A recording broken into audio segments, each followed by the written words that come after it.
Hello, everyone. Welcome to Talking Logistics, where we have conversations with thought leaders and newsmakers in the supply chain logistics industry. It's my pleasure to welcome to today's program Heidi Benko, who's VP of Product Marketing and Strategy at Infor. And today's episode is part of a special series that we're calling Powering the Breakthrough in Logistics. So, as many of you know, I'm a big supporter of Breakthrough T1D through our Indago supply chain research community, as well as our logistics leaders for T1D Cure Cycling team. If you're not familiar with Breakthrough T1D, they're the largest charity that's focused on breaking through to find a cure for type 1 diabetes. And that word breakthrough kind of got me thinking, as I started thinking about the industry that we're all in, what types of breakthroughs do we need in logistics? Why a breakthrough is needed? How can technology help power, these breakthroughs? And, how will we measure success ultimately? And so to help us answer some of those questions and to share her insights and advice on this topic. It's great to have Heidi on the program. So Heidi, welcome. Great. Thank you very much. It's a great topic. It's Yeah, important. We need it.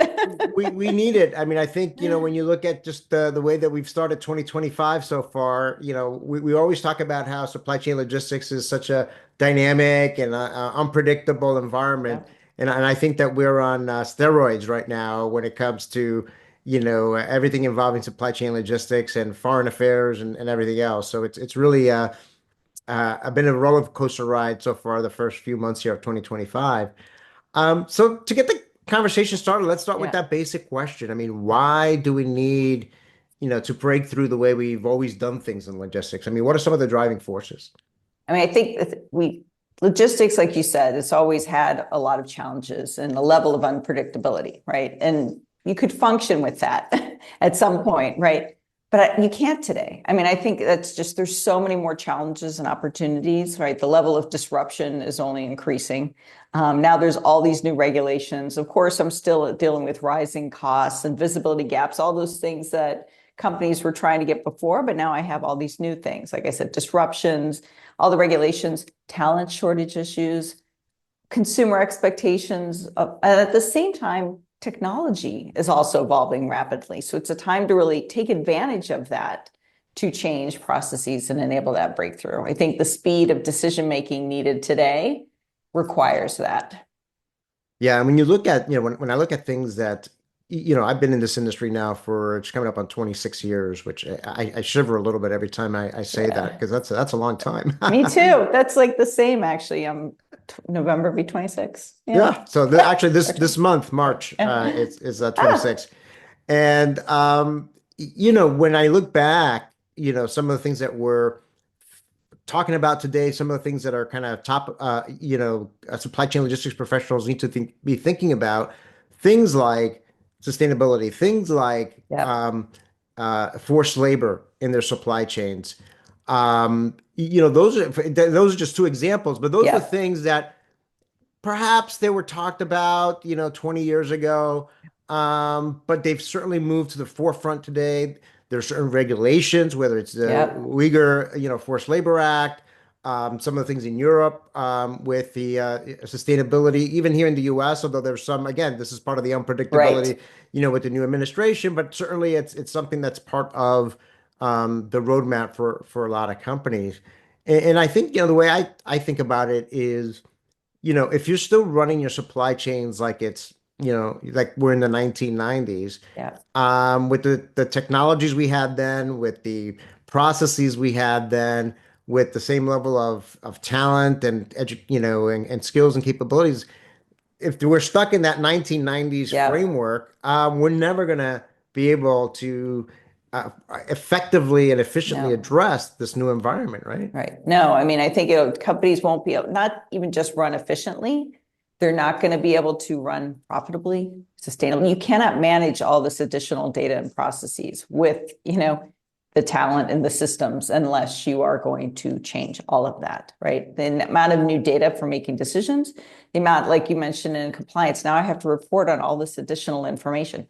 How do I get that at the same time making my goods are moving and flowing where they need to go and dealing with constant firefighting and disruptions And companies are still functioning in the 1990s. So much is still paper, email, spreadsheet, disconnected. Also it's, everything's about better, capturing all the data in a single place, but also how do we deliver to the customer on time? And logistics is a big portion of that, but it is part of a broad supply chain as well. So we still live in these silos. And if you have the existing systems in the silos and all that data disconnected, you can't have that flexibility that you need to say, okay, I have a disruption, where else do I have product? Or, hey, I need more product over here. What can I do about that? Right. I remember when I started my career, so I actually started in new product development manufacturing at Motorola, and this is in the early 90s. And, I tell my kids, back in the early 90s, we didn't have access to the internet at work. And in fact, it wasn't allowed, at least at Motorola, and I know some other companies, it wasn't allowed because there was some big concern about loss of productivity. It was just going to be there was some fear around risk and all that. So it was kind of slow at first, and then it exploded because by the time the 2000s hit, e-commerce and the dot-com boom and everything else, it just exploded. And we're kind of in a similar transition point here now with things like AI and robotics in the Yeah. logistics world, where you can argue that the adoption curve is probably a little bit faster than it was with some of these earlier technologies, but there's still a lot of, I guess, uncertainty. A lot of folks still not sure how to weave these types of capabilities. I talk about that a lot when it comes to what we call supply chain operating networks, right? And Hmm. the role that that plays. A Yeah. lot of companies don't fully understand it yet, so they're kind of treading slowly. Which I guess brings me to the kind of my next question here, which is around technology. Obviously, technology is going to play a big role in helping companies power through this breakthrough. Yeah. I mean, so I guess that's the question. I mean, how can technologies help Yeah. companies in this effort and the ecosystem as a whole to reach higher levels of performance and benefits? Absolutely. And I think companies that, like you mentioned, with the supply chain operating network, understand that and embrace it, are already having breakthroughs, right? So companies that said, okay, I need all my data in one place, right? I need everything connected. I need to know, like, remove those visibility gaps, for instance, where my product is it on time, and using, machine learning and other insights, which you can if it's data, right, to predict when it'll arrive or predict that there's a problem, are able to get ahead of it, right, and provide more reliable dates to customers.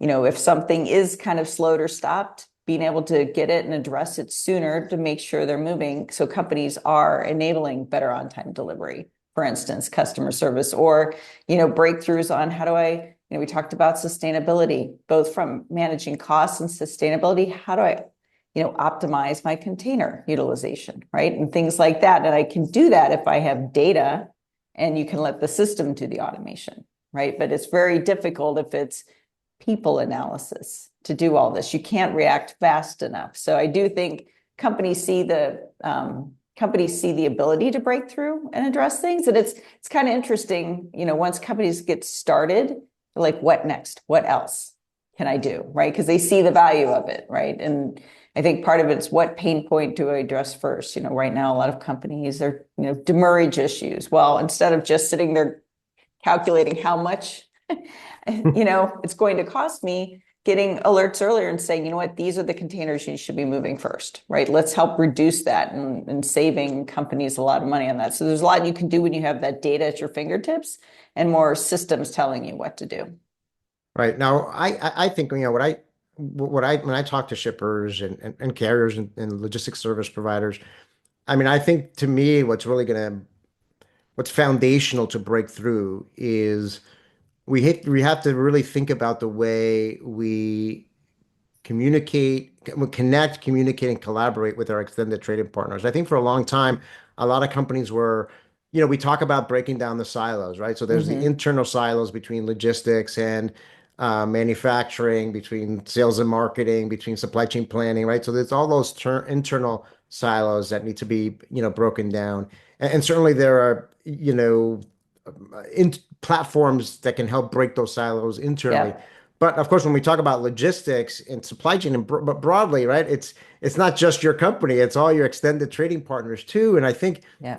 I'm bullish as you know about, well, again, supply chain operating networks, business networks. There's so many different, Yes. terminology, out there. But for me, I think that the only way we're going to be able to effectively, efficiently, in a scalable manner address some of these newer challenges, sustainability, forced labor, the ability to even traditional challenges like a Yeah. recall, a product recall. Yeah. Um, we need that the way to truly get there is through a network-based model. Now, I know I'm biased, and I know obviously you're biased as Yeah. well. But I mean, do you see the market beginning to recognize that, or I think I wrote a post earlier last year talked about nobody sends out an RFP for a Yes. supply chain operating network. Do Right. you see that starting to change? I do, but it's interesting on the scope of it. We are seeing more and more that companies understand the importance. I need to have my trading partners connected. Certainly from like source to delivery. How do I optimize that and orchestrate that? And they get that. We are definitely seeing that more. You talk about those regulations, right? And where I have to now get multiple tiers. And that's where we see a lot of companies going. And that's an interesting space because to me, it is the next evolution of supply chain visibility. It's not really, you have to see further in your tracing and transparency. So that is where it's going. But companies are tackling that in silos again, depending on what's driving it. Logistics, dealing with UFLPA. Okay, I need to go and get visibility into that upstream supply chain versus some of the sustainability regulations. Sustainability leaders are driving it. And it's like, well, no, it's actually a supply chain problem to get the traceability. So you need to talk to your suppliers and be like, I also need this data, not here's this other platform that somebody else is asking for the data that's related to the shipment, for instance. It's Right, right. evolving. Yeah, no, I certainly see that as well. I certainly see that the needle starting to move and momentum building, in that direction, which I think is, it's all positive. Um, and I guess that leads me to my next question. I mean, how do we measure success? I mean, how do we know that we're actually breaking through? I mean, what are your thoughts on that? Some of it's adoption, like part of the success and breakthroughs. Certainly, it's the value you're getting, right? So those, are you, I use some examples. Are you improving your delivery accuracy, your predictive ETAs to customers, and how's your customer satisfaction score going up, right? Part of it is, well, you have to change the way your users are working, right? Instead of the processes, which are very manual, and a lot of that decision making is with people based on manual analysis and things like that. How are they adopting the solutions and how much faster are they making those decisions and the quality of decisions and starting to measure it that way? So, seeing that they're adopting it. So part of it's the value, but then also you want to make sure it's scaling. Yeah, and I think you said two things there. I mean, obviously and we've done a lot of research and I think we've done a few episodes with regards to companies wanting to become more data driven in the decision making. Yeah. So I think, metrics that around that, is a sign of success, is a sign of Yeah. progress, right? How quickly can you make decision? How Yeah. accurate are those decisions, if you will? How positively impactful have they been, and so forth.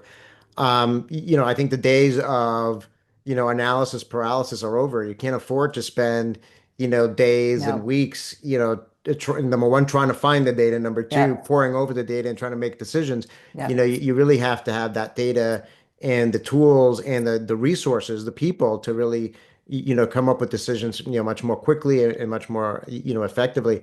I think the other thing is, like you mentioned, I mean, there's some classic metrics that are out there that, I can't tell you 26 years and we still have so many empty miles out there Mhm. in trucks, right? Trucks that aren't fully being Yeah. utilized or driving empty.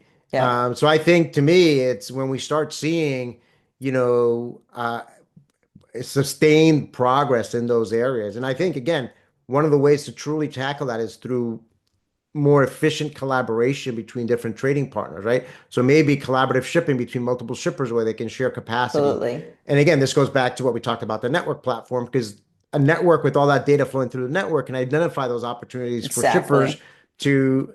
to, leverage that kind of capacity or for collaborative, Yeah. opportunities. Um, So yeah, I think that's that's some great points there. Well, I mean, as a way to kind of wrap up the conversation, the question is always, what I always hear from shippers is like, oh my gosh, there's so much going on in this industry, right? I mean, where do I even start? Where do I focus, right? I've got limited resources, limited budget, limited Right. time. So what is the first step to getting started and overcoming the ever-present resistance to change? Right. I think, and this really hasn't changed in years, but yet still companies haven't figured, it's hard, right? So first, obviously, executive level sponsorship at the top. We need to do this. And then what are our biggest pain points and challenges? And then working to figure out, well, what's going to be the quick win, right? And I think part of it's working with your technology provider as well, that, lots of expertise on best practices and let us help you get there. And then making sure the decision makers and actually the people that are going to be using the solution are involved early and they can see as it goes how it's going to improve and change the way the process is managed, and overall performance is key. Yeah, so I love that last point, kind of get the people in the front lines involved Yep. in the process, right? Early on in terms of, evaluating the technologies that are going to help and have a voice in kind Yep. of this change and transformation. I love the point about, hey, and I see the companies that are the most effective are the one that view their technology partners as partners and Yes, not as vendors, right? So they exactly. view them that, hey, you're not only a provider of technology, but a provider of insights, advice. Because you work with so many different companies and industries, Exactly. how can we tap your collective insights and advice that we can apply at our end, or at least consider it.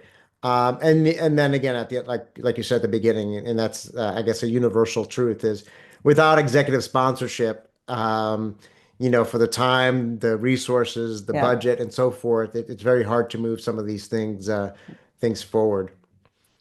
It's worth the time.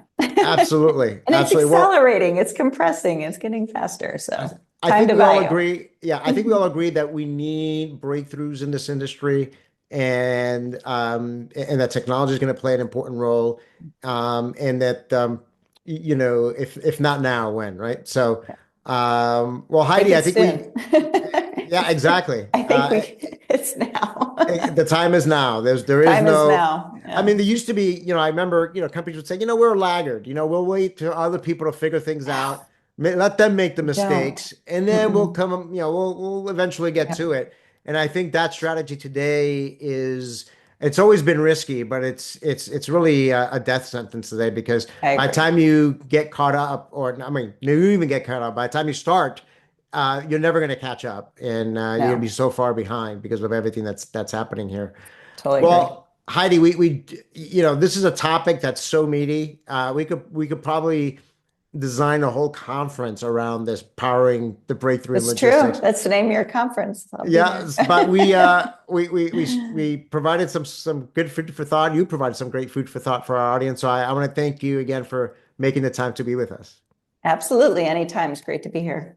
And I also want to thank Infor for supporting our logistics leaders for type 1 diabetes team, and helping us to get closer to finding a cure for T1D. And I want to thank those of you that joined us. If you're watching this episode on demand, either at the Infor website or on Talking Logistics, and you've got a question or a comment for Heidi, she'll be more than happy to respond via that medium. Again, thank you for Yep. joining us, and look forward to seeing you in a future episode of Talking Logistics. Have a great day. Bye.